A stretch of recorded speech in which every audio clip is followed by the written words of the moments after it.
Hello and welcome to NDTV. I'm Aditya Raj Kaul. It's been more than 2 years that there's been a war between Israel and Hamas. It started with a barbaric terror attack on the 7th of October in 2023. Finally, most of the hostages are back. But Hamas has not kept entirely their end of the bargain. 8 hostages remain there. What will this impact the entire deal between Israel and Hamas, and what is the future of Hamas and Gaza? Joining us right now is Gideon Sa'ar, the Foreign Minister of Israel. Thank you very much for joining NDTV here. Thank you for having me. And you just come here after meeting Dr. Jaishankar, India's Foreign Minister, and you spoke in detail not just about terrorism, but also India and Israel cooperation, from innovation to agriculture to different other spheres, including the investment agreement that was reached recently. How do you see the India-Israel relations currently? They are improving consistently. We are thankful for India's friendship.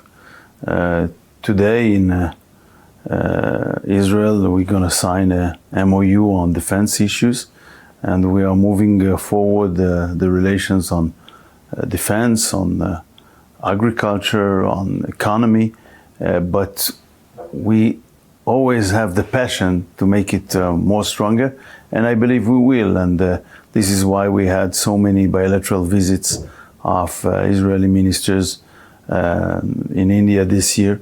I also invited Minister Jaishankar to come to Israel, and we framed that we have certain issues that we want to have further agreements in the near future in order to push the relations forward.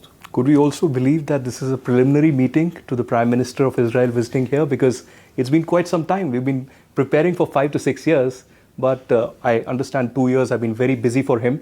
But could we expect him to visit India soon? That will happen, and probably sooner than later.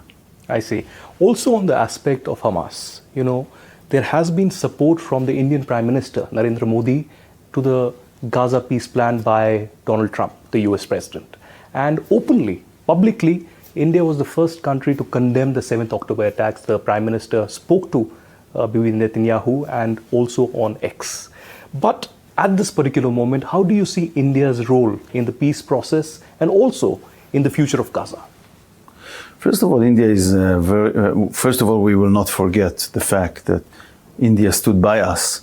We will not forget the fact that Prime Minister Modi was the first world leader that called Prime Minister Netanyahu on this awful day of October 7th. But I believe that India, as a leader on the world stage, have an important role. And I would say now the most important thing is to keep the Trump's plan as the only game in town. There are a lot of actors, some might be European or others, that will try to push it to different directions. But the most important thing is to be very consistent with this plan, which is a stage-by-stage plan, which is very realistic, and I believe that this is the only way to stabilize the situation. First of all, to stabilize the ceasefire, and then to move forward.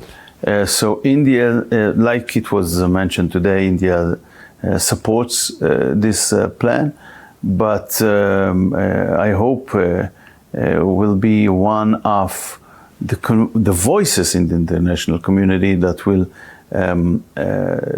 do its utmost that there won't be any deviations from this plan. Minister, India has also historically supported a two-state solution. India said that Israel and Palestine have a right to exist next to each other. And we've seen several of these countries, just ahead of this peace agreement, actually recognizing Palestine. Do you think that will be a reality, even as we talk about the future of Gaza and Hamas, and you try to disarm Hamas in the next coming weeks, but will Palestinian state be a reality? We see the current situation probably in our own way, as we are influenced by situation. We cannot go today to establish a Palestinian state that will endanger our security and the stability in the region. Some countries believe, or a lot of countries believe, this is the so-called vision. But what is the reality? The reality is we are still facing terror states in the Middle East. Gaza is not dismantled yet. Hezbollah in Lebanon, the government decided to dismantle it, but it didn't go so far. And Iran is doing its utmost in order to disrupt it. The Houthis in Yemen. So to build a new terror state just in the middle of our heartland with near all our population centers, topographically controlling all these areas will be a grave mistake. And it is not something that we are going to do. Also, the Trump plan. It doesn't necessarily say we're going to have a Palestinian state at the end of the road. It said it might be if they will meet certain circumstances, and it still keep it open for negotiations. Of course, it is up to us as Israelis. That will not be defined in the UN or in other places, but by us. As the ones that also formed this Palestinian Authority and withdrew from territories, we also learned from mistakes we did in the past. We don't want to repeat them. I think a common Israeli today wants to ask you that, can we really trust Hamas? Because when I met Prime Minister Netanyahu in August this year at his office, he told me that there will be a new governance structure and we will not occupy, the IDF and the Israel will not occupy Gaza. And we are perhaps walking towards that, a new governance structure. But will that be a reality? Can you assure your people or perhaps the global community that Hamas will not continue to terrorize the people? Because we've seen such attacks continuously happening even now. We saw executions during daylight of Palestinian rivals that Hamas is doing, and this is their way in order to bring fear to the hearts of the people there.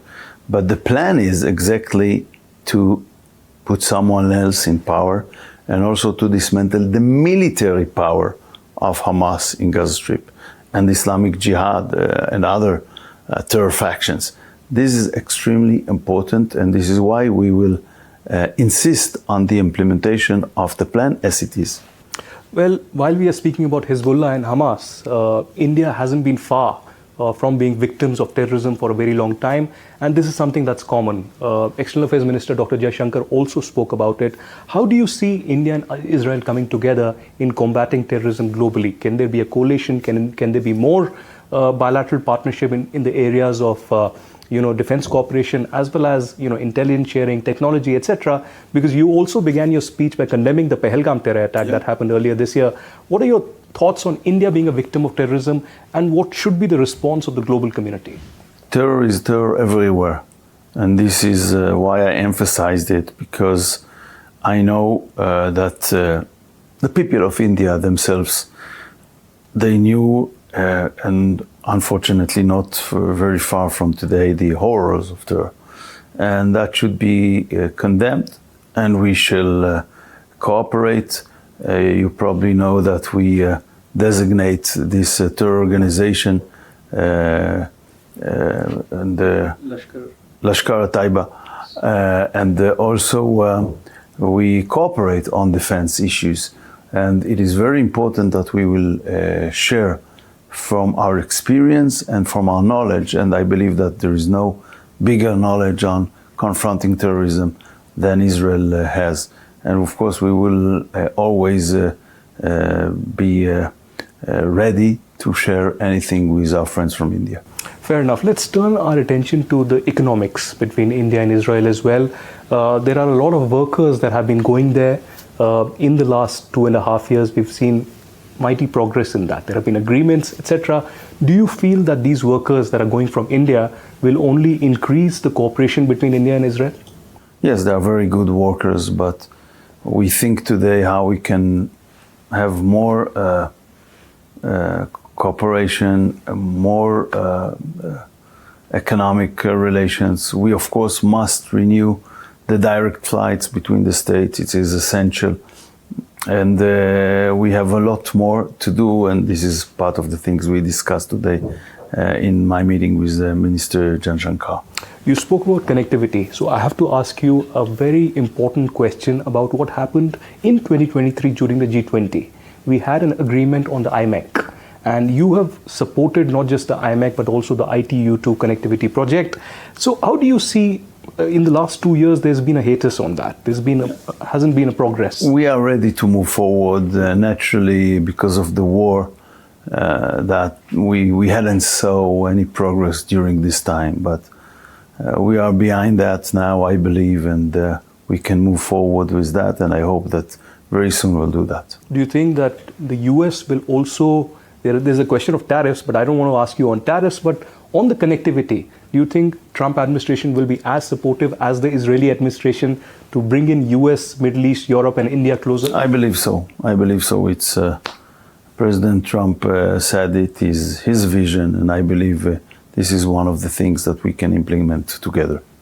Also, on the overall cooperation between India and Israel on agriculture, on innovation, on water management and different aspects, there have been several deals and cooperations. Do you think this has to be taken to another level in the coming weeks and months?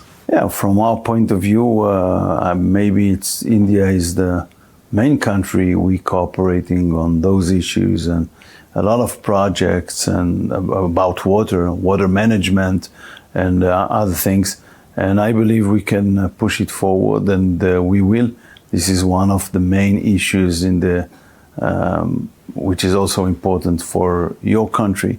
And we know that, and we invest a lot in that. And while we speak about economics and connectivity, Adani, a major business house here in India, has invested in the Haifa port and has 70% stake in there. We've seen problems there, but do you guarantee or do you assure that in the future there will be much more security, or do you think that the Hamas threat remains on that to invite much more investment into Israel? I believe that Israel has a great air defense system. Yes. It protects our country, it protects the investments of all the businesses in our country, and it was able to deal with huge things that maybe other countries cannot deal with.